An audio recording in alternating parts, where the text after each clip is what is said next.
The knock came just as I settled into the water. 3 short raps, sharp, impatient. I just started my first Saturday off in weeks. The pool, perfectly clear, sunlight cutting diamonds across the surface. Then came the voice. "Excuse me, sir. You can't be in there without authorization." I blinked up through the glare. There she was, Curran Howey, HOA president, standing at the edge of my driveway like a traffic warden, clipboard in hand, floral sun hat, and that unmistakable air of someone who thinks she runs the block. I said evenly, "Karen, this is my backyard. You're leaning on my fence." Her lips tightened. "Actually," she said, tapping her clipboard, "according to Section 4A of the HOA covenant, the community pool is not for personal use." I just stared at her. "You mean this pool?" I pointed to the one 10 feet behind my sliding door, surrounded by the privacy fence I'd built and paid for. "Karen, that's my pool. It's on my deed." She squinted, scanning her notes like a prosecutor caught off script. "Well, it's adjacent to the easement, so, technically, there's no technically," I said. "You can see the survey pins if you'd like. They're not moving." Karen pursed her lips, pulled out her phone, and took a picture anyway. "We'll see what the board says." Then she marched off, muttering something about violations. I thought that was the end of it, but 3 days later, I came home to find a bright yellow HOA citation taped to my door. "Unauthorized installation of a pool on common property. Immediate removal required." I laughed out loud. Then I saw the fine, $1,000, payable within 14 days. That's when I knew this wasn't just another Karen tantrum. This was a full-blown HOA ambush. By week's end, it escalated. Karen began showing up with a committee of clipboard carriers walking along my fence line, pointing, whispering. I'd hear the latch rattle sometimes, people testing it. I started keeping my doorbell cam armed full-time. One morning, I caught her on camera, leaning over the fence, photographing my filter system. I stepped out calmly, coffee in hand. "Karen," I said, "that's trespassing." She didn't even flinch. "I'm documenting HOA violations for the record." "Document this," I said, and held up my phone. "Still recording." Her eyes flickered when she realized it was live streaming to the neighborhood Facebook page. She turned and stormed off. 2 hours later, an email hit my inbox. Subject line, "Cease and desist, use of pool." I opened it. Formal language, HOA, letterhead, and her digital signature. The kicker, failure to comply will result in law enforcement involvement. That line made me smile. I replied with one sentence. "You might want to check the plat map first." That night, I went digging, pulled my closing documents, the county plat map, and my original survey. Every inch of that pool sat squarely within my lot lines, 3 feet clear of any easement. I scanned it, time-stamped it, and attached it to an email address to the entire HOA board. No emotion, just facts. For your records, attached is the legal plat confirming ownership. Any further trespass will be reported to the sheriff's office. I sent it at 10:47 p.m. and slept better than I had in weeks. But the calm didn't last. 2 days later, while skimming leaves off the pool, I heard tires on gravel. A sheriff's cruiser rolled up slow, lights flashing, but siren off. "Morning, deputy," I said, towel over my shoulder. He stepped out, glanced at a notepad. "We got a call about an unauthorized person using the HOA pool. I nearly laughed. You're looking at the homeowner, deputy. Want to see the deed? He hesitated. You're saying this isn't community property? I handed him the folder I'd already prepared. Survey, deed, county, assessor, printout. He flipped through it, whistled low. Looks pretty clear to me. He looked back toward the cul-de-sac, where Karen was standing at the curb, arms folded, watching. Mind if I talk to her?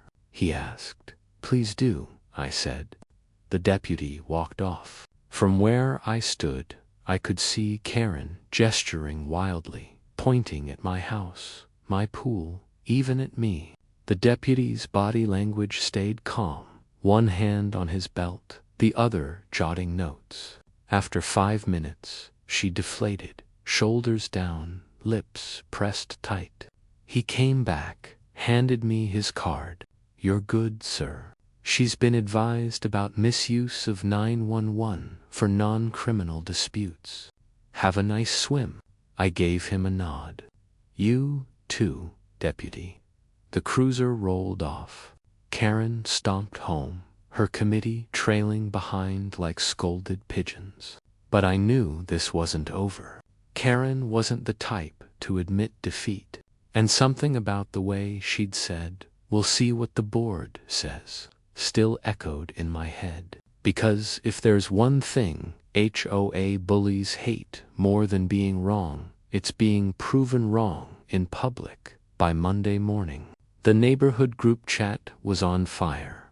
Someone had clipped the deputy's body cam footage, Karen pointing, shouting, and me calmly handing over my deed. It had spread faster than chlorine and hot water. Karen's allies started peeling off one by one.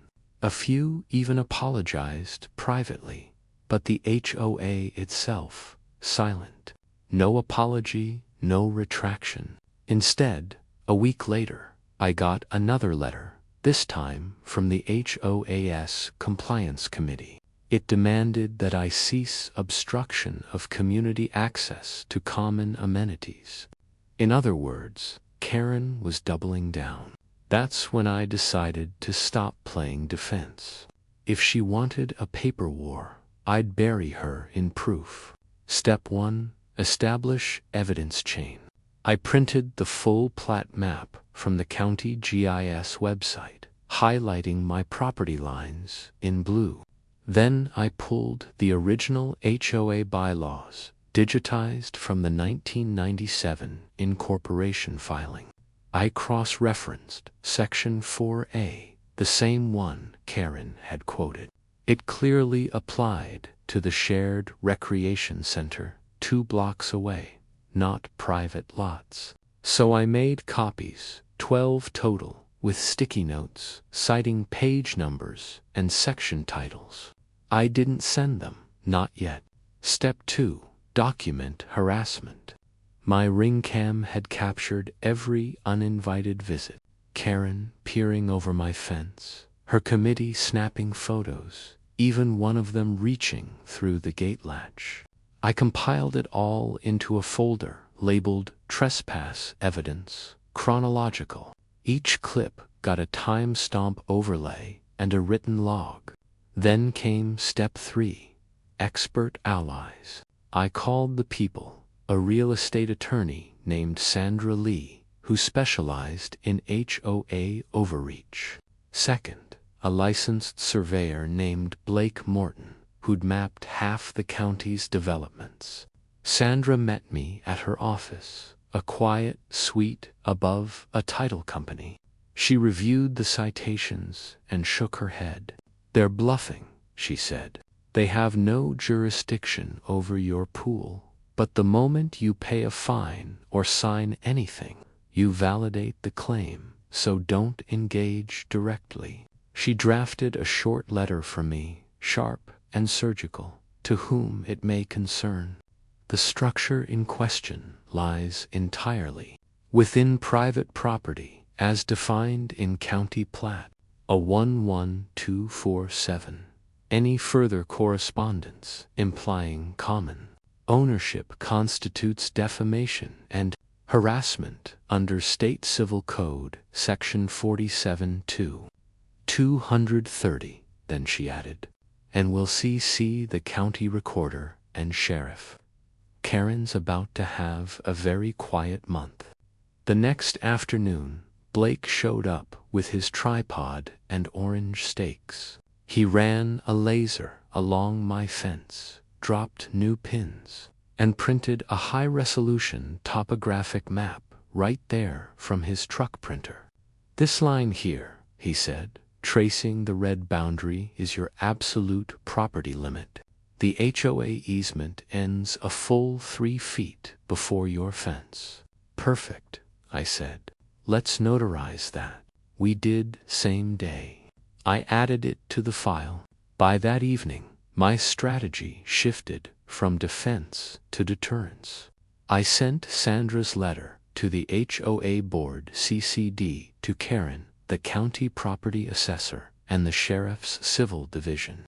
No subject line, just the PDF. Within 12 hours, I got a reply from an HOA secretary I'd never met. "The board has received your documentation and is reviewing the matter. Please allow time for internal discussion." Translation: they were panicking. Karen, however, wasn't done performing.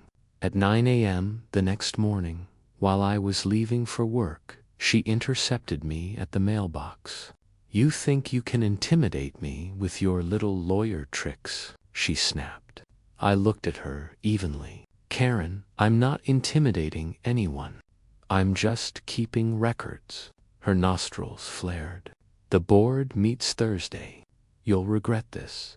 "Looking forward to it," I said, sliding my mailbox closed. Thursday came fast.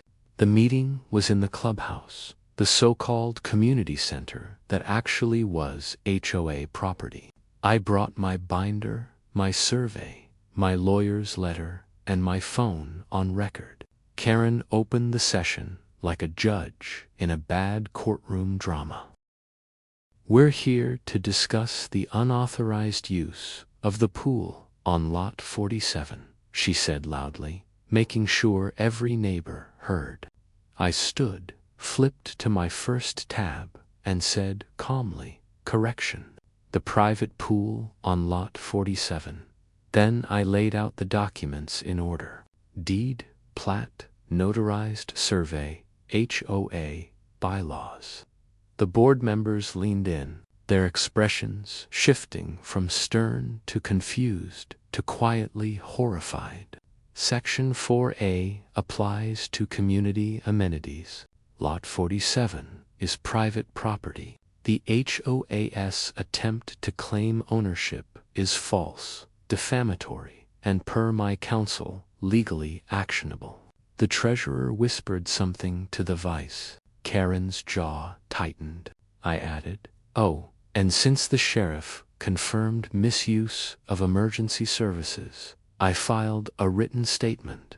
That report number is at the top of page 4. Silence.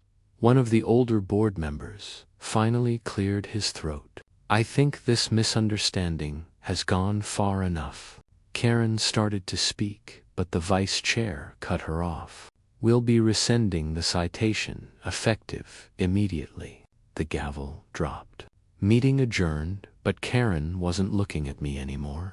She was looking at the audience neighbors, whispering. Phones out, cameras rolling, because sometimes justice doesn't need a courtroom.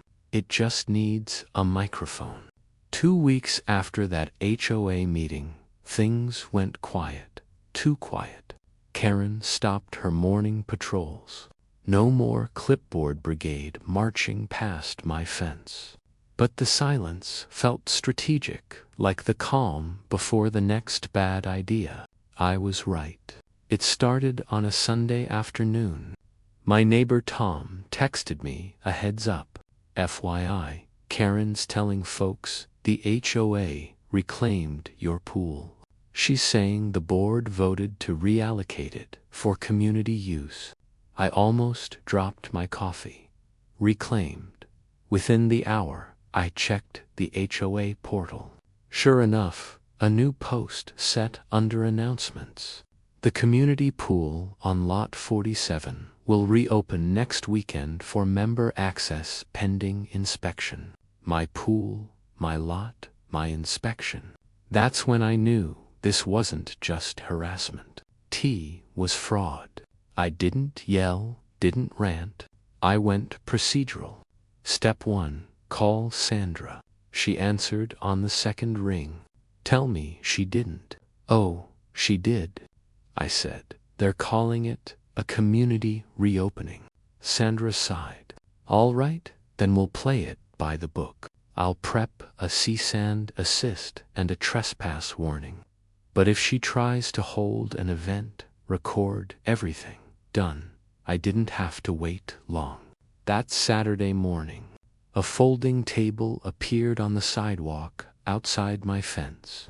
Balloons, coolers, a pool party. Signs scrolled in bright paint. Karen stood front and center in a wide-brimmed hat, clipboard in hand, telling parents to line up for wristbands. My camera system caught every second. I stepped outside, calm as ever, wearing sunglasses and holding my phone. Morning, Karen. You forgot to ask the owner's permission. She barely glanced at me. This is HOA property, Ryan. The community voted. On my deed, I asked. She waved her hand like I was background noise. Deputies are on their way if you cause a scene. I smiled slightly. Good. I'll wait for them. 15 minutes later, the same sheriff's cruiser from before rolled in. Deputy Langley stepped out, took one look at the crowd, then at me. Morning again, he said quietly. What's this about now? Apparently, my backyard's hosting a public event. He looked at the gate pad, locked from my side. You invited them. Not a single soul. Karen swooped in like she owned the department. Officer, the HOA has jurisdiction. This pool belongs to the community. Langley raised a hand. Ma'am, we went through this. We verified property ownership last month. Karen blinked. That was inconclusive. No, it was conclusive, he said flatly. You're organizing people to enter private property without consent. That's trespassing. The murmur started immediately. Parents backed away from the fence. One woman grabbed her kid's arm and muttered, "Come on, sweetie, let's go." Karen's face went pale, then red. You can't talk to me like that. I'm the HOA president. Langley pulled out his notepad, and you're about 2 minutes from a citation for criminal mischief. Want to keep going? That shut her up. He turned to me. You pressing charges? I glanced around at the neighbors. The signs. The camera is blinking red. Not yet, I said. But the footage is rolling, and my lawyer's already drafting a restraining order. Langley nodded. Smart. I'll file an incident report. He escorted Karen to her car while the crowd quietly dispersed.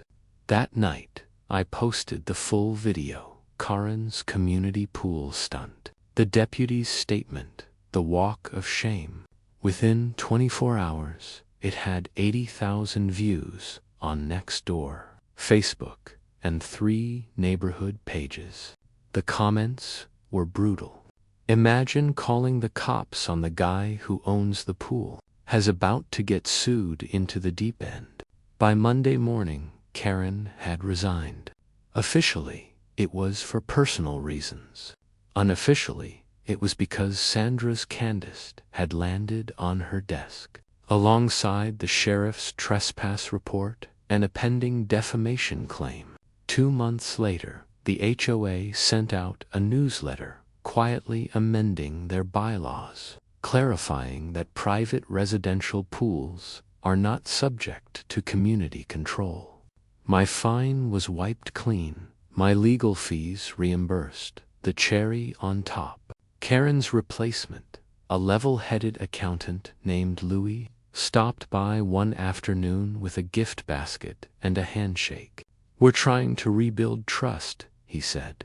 "Start with boundaries," I told him, "and keep your bylaws where they belong, on paper." He laughed, nodded, and left.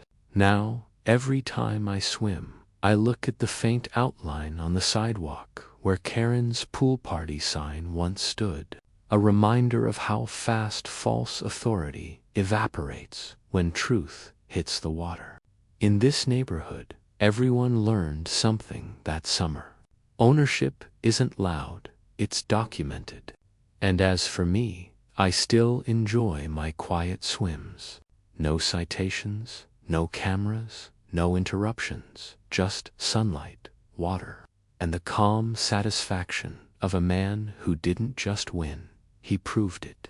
If you've ever had an HOA, try to rewrite your property lines. Drop your story in the comments below.